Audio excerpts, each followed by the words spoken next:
Well, our last episode left us a few weeks into our transition and Shanna's transition of living in memory care center. This episode will be an overview of the 11 months that she spent there at the first facility. Welcome to the Surviving Alzheimer's podcast. I'm your host, Ken Cardita. In this podcast, I share with you my experiences and learnings from the last 13 years as I've walked by the side of my dear wife, Shanna, as she progresses through Alzheimer's disease. It is my desire that you'll find joy and peace while learning to live with your loved one's disease, and not let the disease define you or your loved one. The Surviving Alzheimer's podcast is brought to you by Ascending Minds, LLC.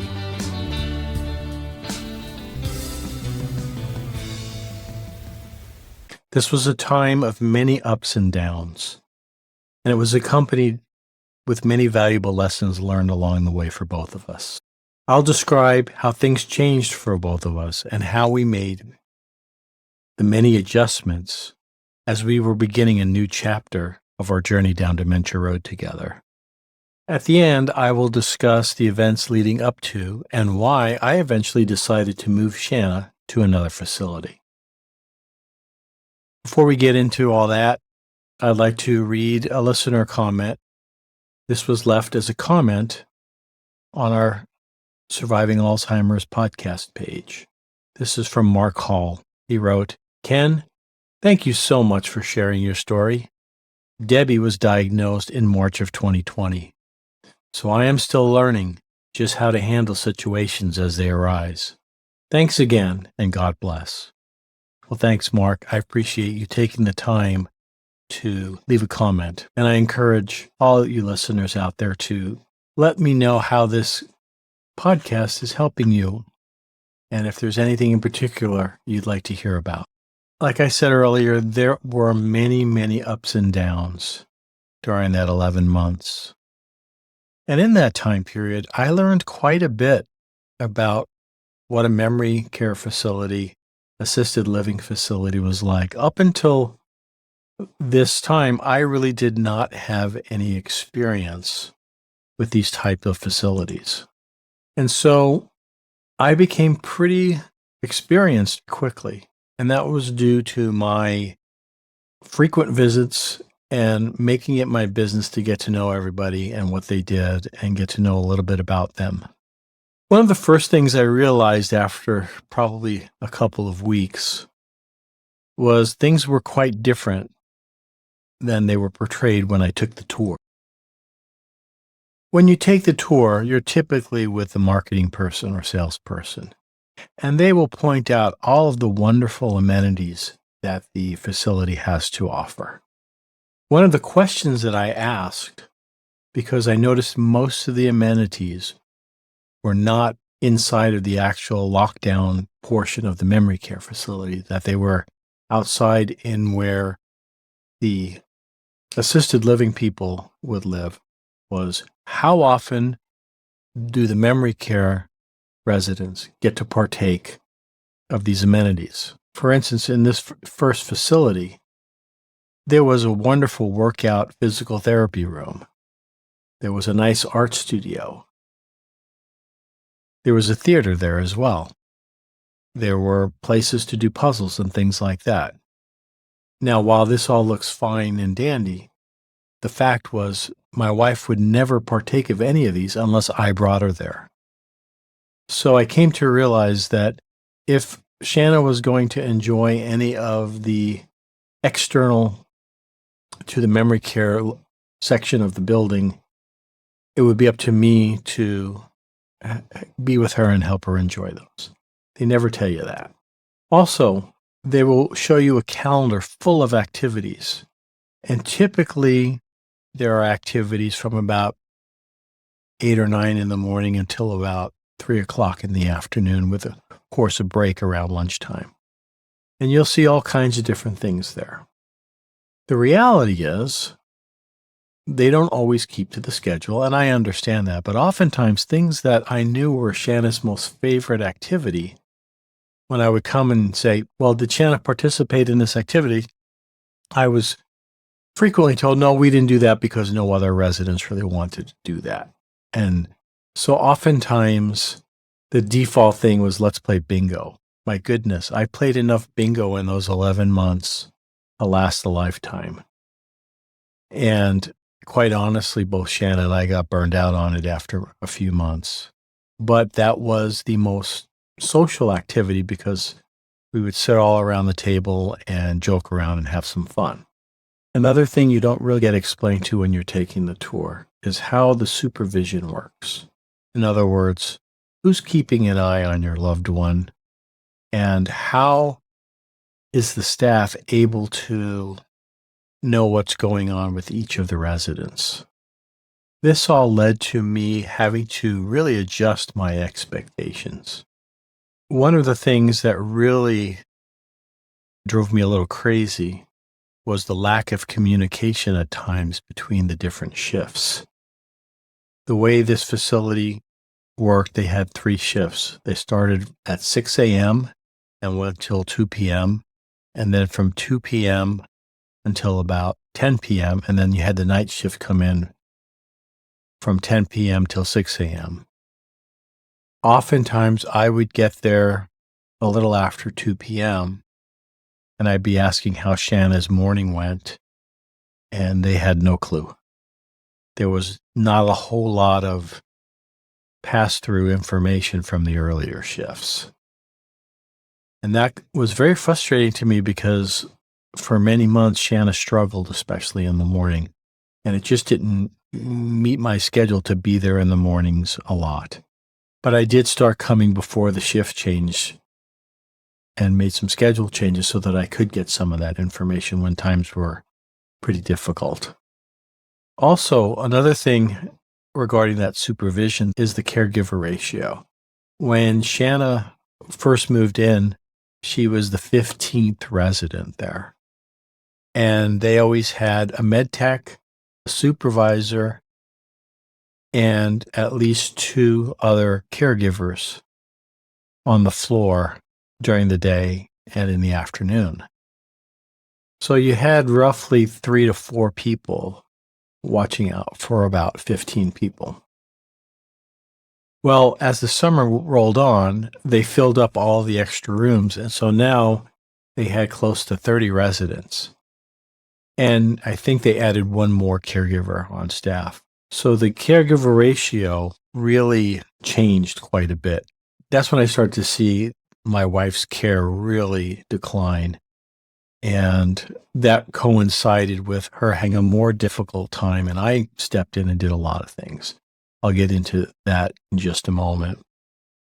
The other thing is there's different types of caregivers.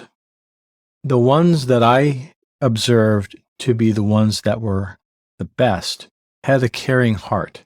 They truly loved the people they worked for. While those who were less effective were there because it was just their job. And I never really could understand that. Being a caregiver is one of the most demanding and hard jobs out there. And to be quite honest, the pay is not all that good. In other words, I felt they should have been earning so much more money, but the way the system is right now, they're not making a whole lot more than minimum wage, and they're asked to do one of the most difficult jobs that there are. Well, let's talk a little bit about the caregivers. The other thing that I learned is you never really meet with the caregivers when you're shopping around for a facility, but they're the most important piece of the puzzle. They're the ones who are literally taking care of your loved one day by day, hour by hour. And the people that you talk to on the tours, the management staff, interact with your loved one on a very limited basis. The bigger the facility, the less they seem to be able to make contact with your loved ones. And that just makes sense. But you don't realize that when you're shopping around. So one thing I would recommend, if you're looking and evaluating a memory care facility for your loved one, look at the faces of the residents and the caregivers. If the caregivers are smiling and being pleasant and loving in their interactions with the residents, that is great. If you see very frustrated looks, if you see people who are looking on their phone and not paying attention all the time, those are signs that things might not be the best they possibly can be.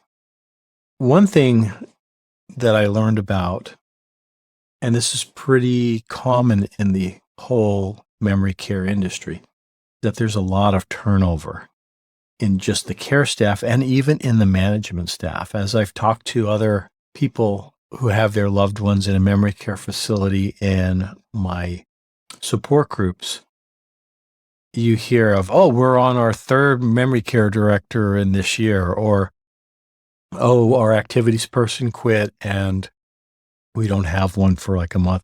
And things are always in a constant state of flux. That was true with our experience at the first memory care center.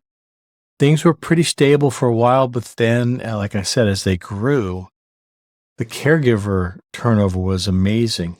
In fact, they could not keep enough people on staff, and they had to hire contract caregivers who would come in anywhere from a few weeks to a few months, and then they'd be gone. And this made it very difficult for some residents to adjust. And my wife really struggled with this. There were certain caregivers she bonded with and did well with, but then they were gone in a month or two.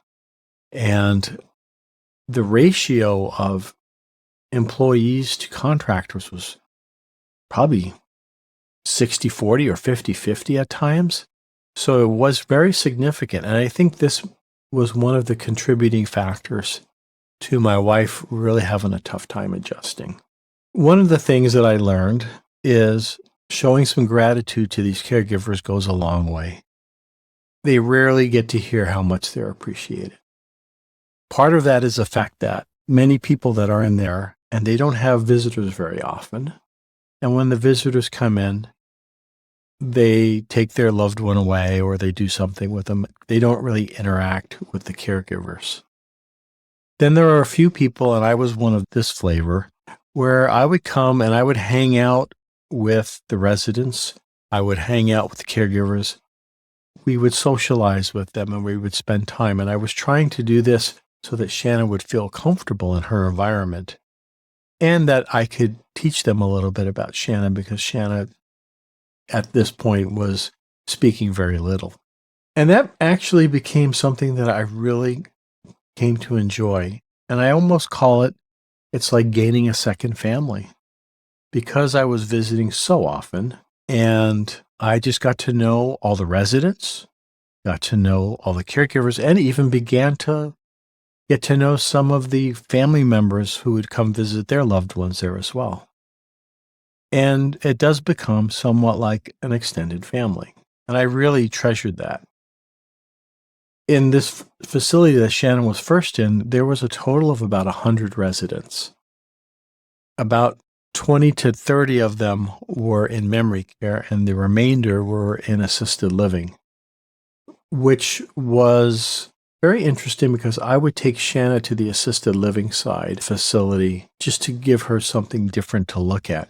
And we would often have lunch in their dining area, and we got to know so many people who were in assisted living. And Shanna was someone who they loved to talk to and socialize with us. And we gained many, many friends in the assisted living, and I really appreciated some of those friendships. In fact, after being there for almost a year, and when it was time to leave, it was so touching and actually quite sad to say goodbye to some of these people, knowing that I would not see them anymore, and they had become such a big part of our lives over the last year.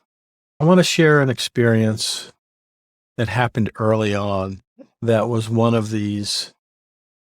The only way I can explain it was a tender mercy from God. Now, Shanna's first couple of weeks was her honeymoon period. She did so well. She just did great. But then after about a third or fourth week, it just took a nosedive.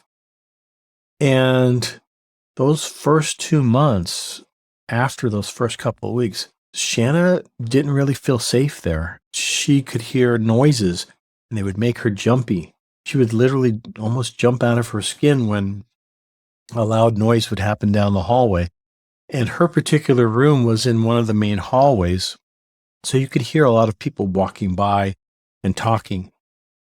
It even got to the point where she was sometimes afraid to leave her room. And what I had realized was the neighbor across the hall, who was more or less bedridden, would watch TV all day and his TV was super loud and his door was open. And so she would hear all these voices from the television and not know what the heck was going on. It took me a while to figure that out, but once I did, I asked the care staff to close his door, lower his TV, and that seemed to take care of that. But Shanna also had some trouble trusting the staff. There were many bouts of her crying. I would show up and she would be in tears. She'd be sitting in her room just super sad. And this triggered so many emotions for me. I really struggled with codependent feelings, which often led to feelings of guilt. And what I mean by codependent feelings is if Shanna wasn't happy, then I wasn't happy. I could only be happy if she was happy. My feelings were joined at the hip to her, that I had no control over what was going on. And of course, you can't control another person's mood.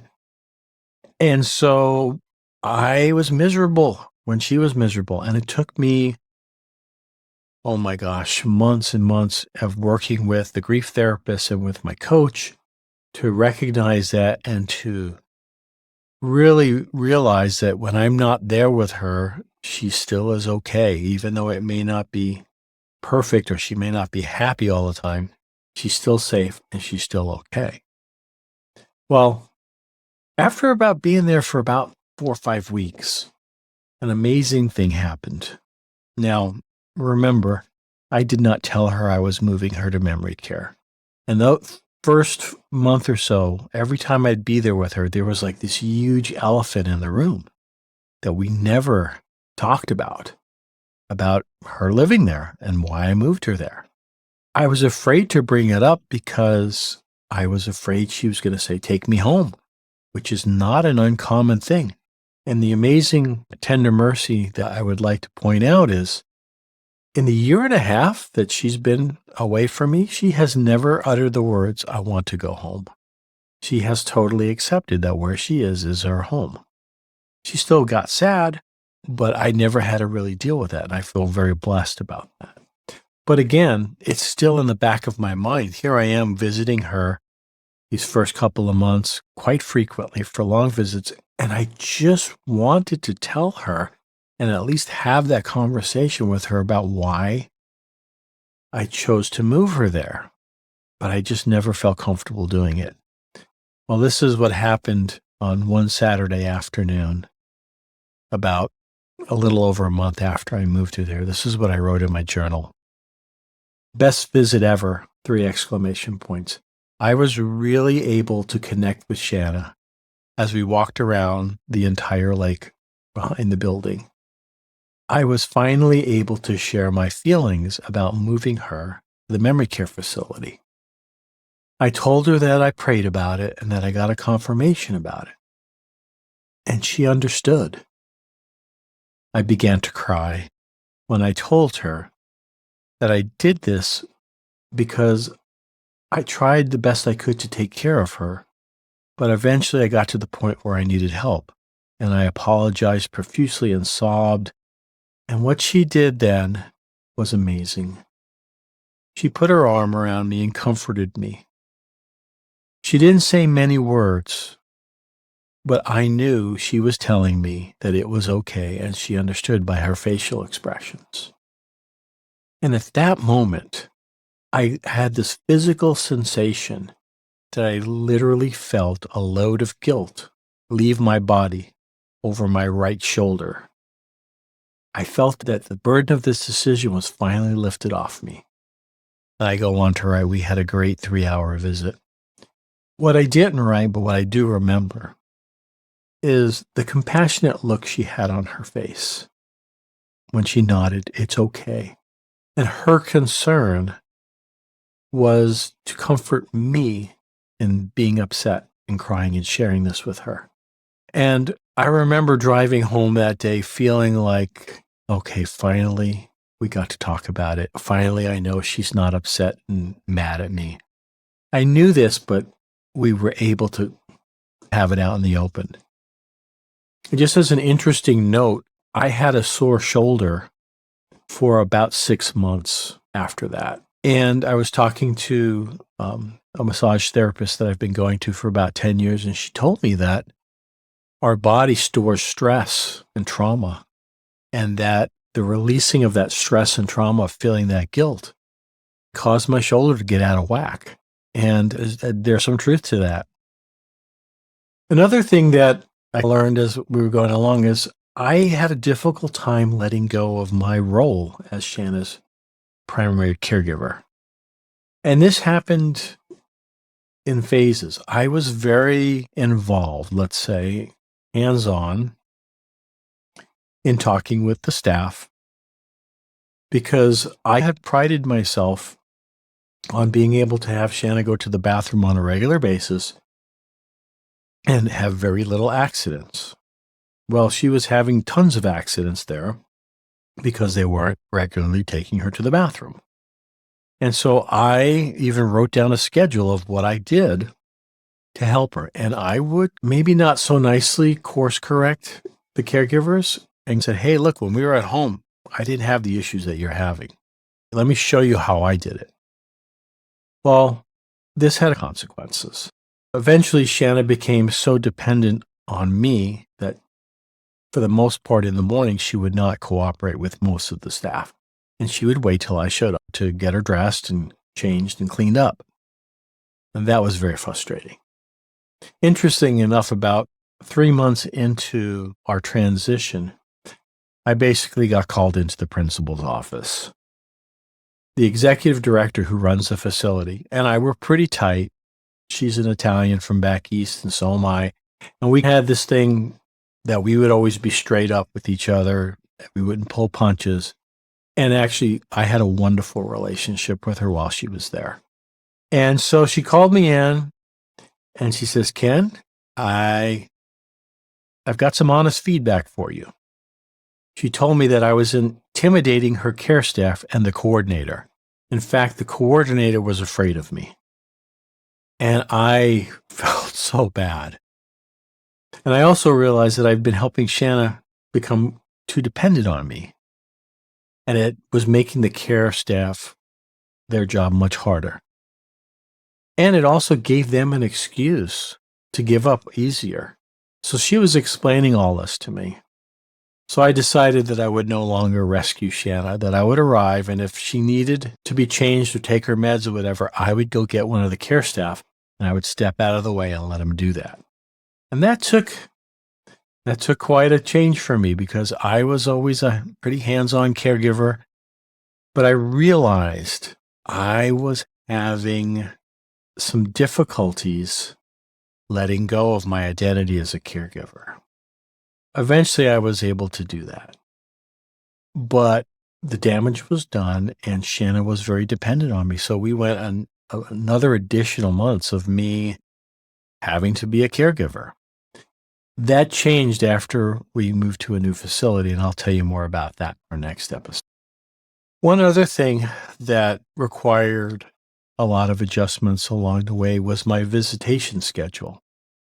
In the very beginning, I went 4 to 5, even 6 times a week. And my visits were very long. They were 4 to 5 hours. To be quite honest, they were exhausting at times. And after a couple of months of that, I realized that I was there too much and I wasn't allowing Shanna to adjust.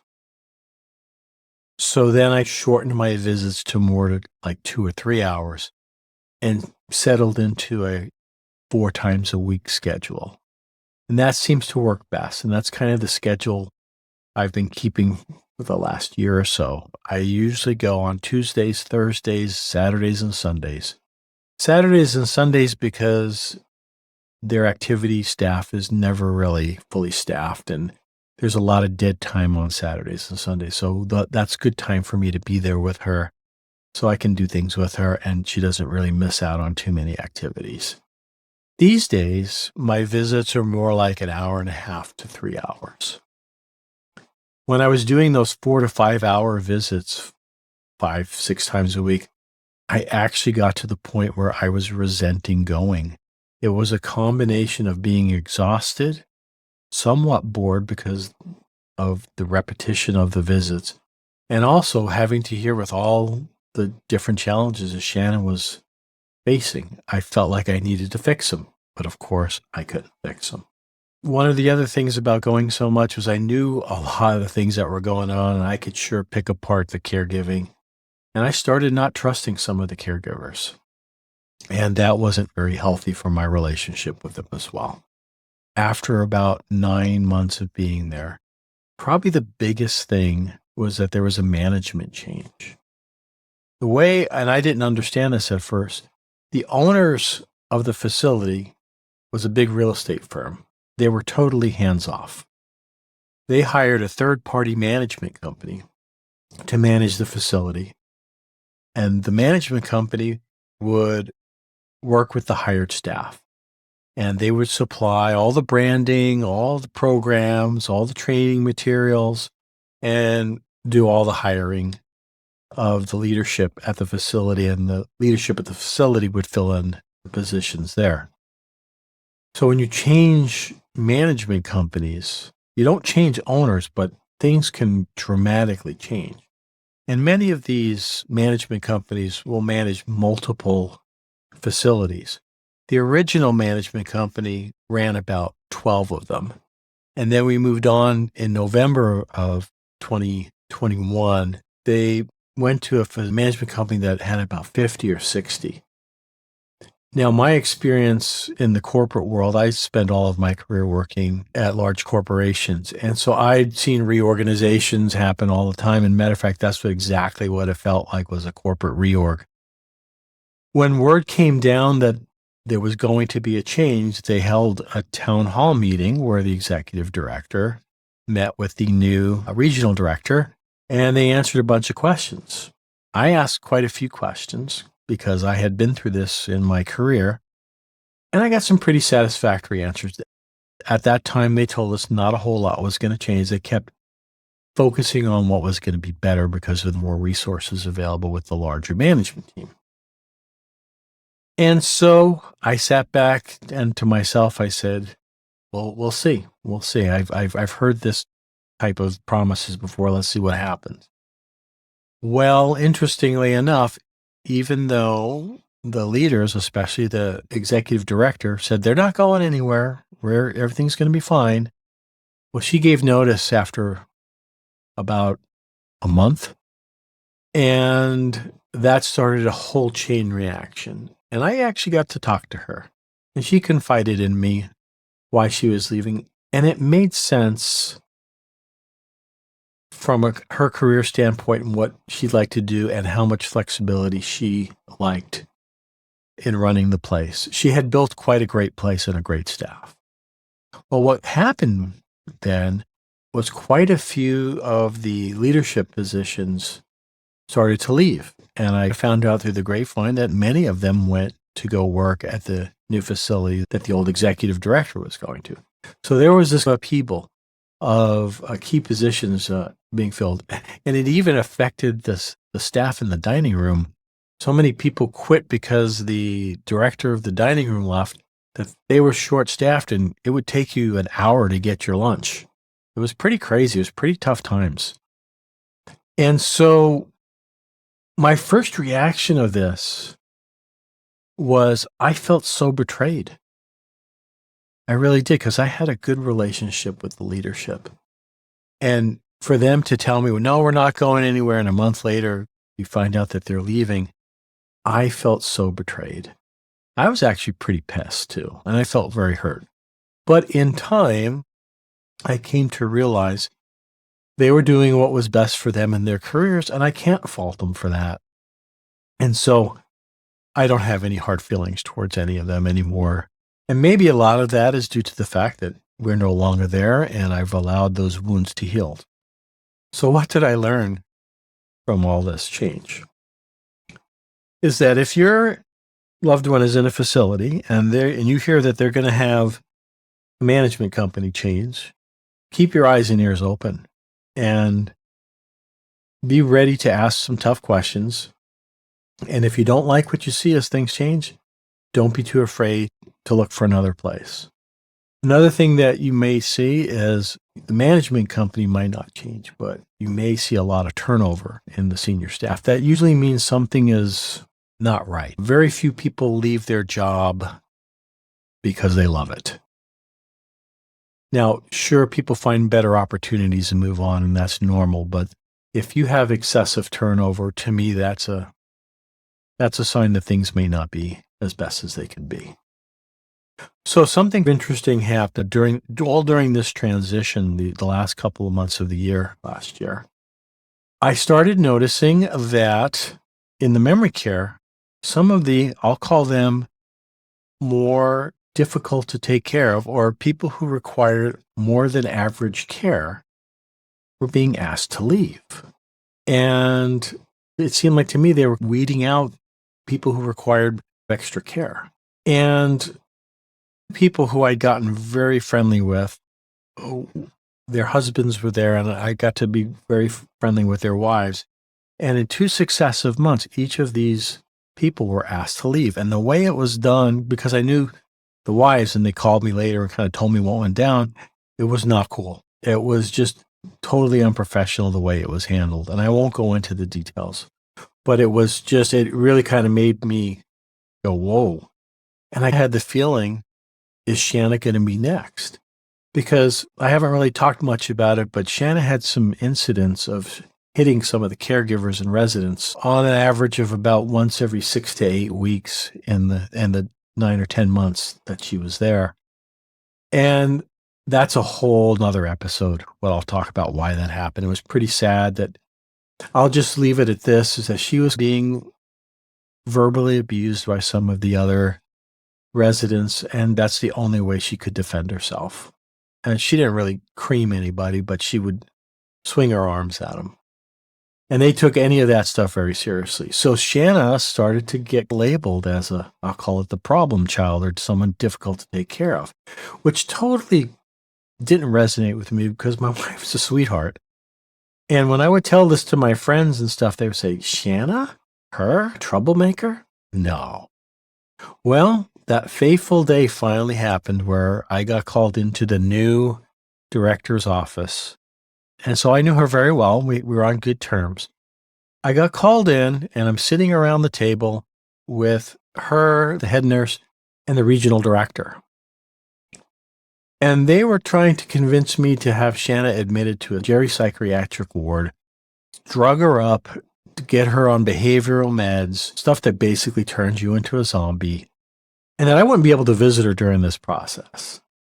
I was like, you want to do what? And here's where I reverted to my Bronx roots, and I went total New Yorker on them. I had all my data, and I, one by one, explained what had happened to all these other residents in the recent months. And then I talked specifically about how Shanna was being treated by both the staff and the residents.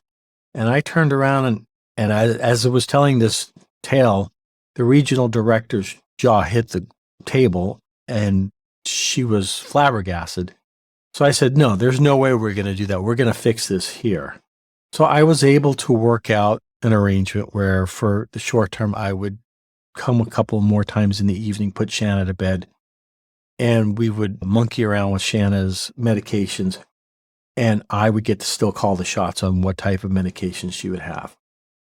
I had some experience at home with her on something called Seroquel that turned her into a total zombie, and there was no way I was going to do anything like that.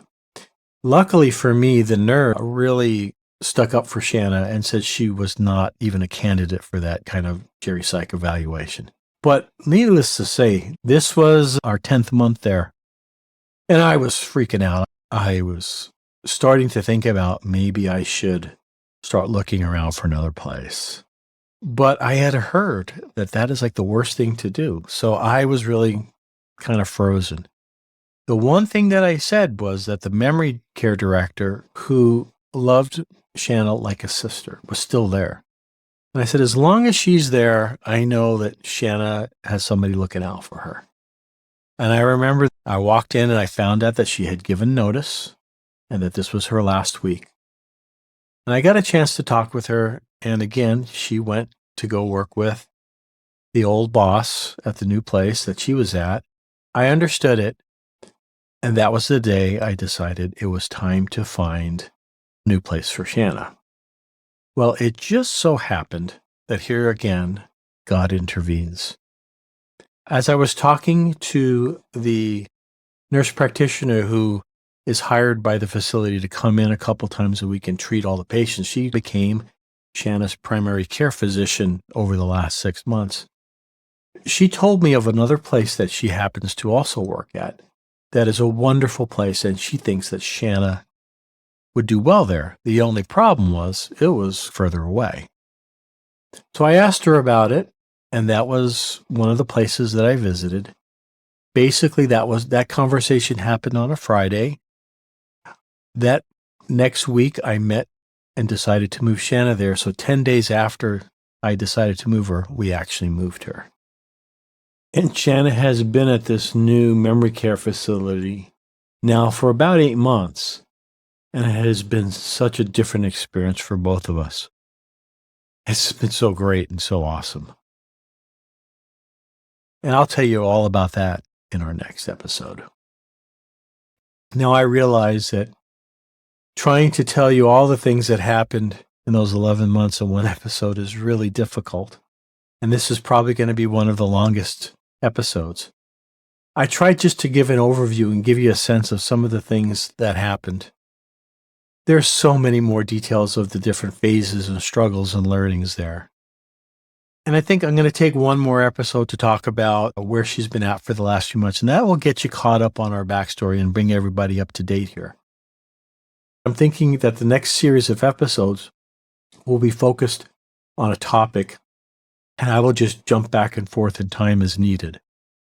Now, it's my hope that this episode gave you just a little bit of insight on just how up and down adjusting to memory care was for us. And quite honestly, it should not have been a surprise for me because our home experience was full of ups and downs as well. Again, thank you for hanging on. I ask that you would just leave a comment or a review and let me know how this podcast is helping you out and what more I can do to help you on your personal journey.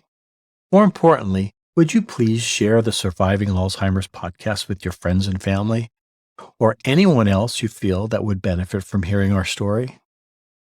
Well, on our next episode, like I said, I'll discuss how I moved Shanna into a new memory care facility and what I did differently based on what I had learned from the first time around, and basically how the last 8 months have been. As always, have a blessed day. Thanks for watching an episode of the Surviving Alzheimer's podcast.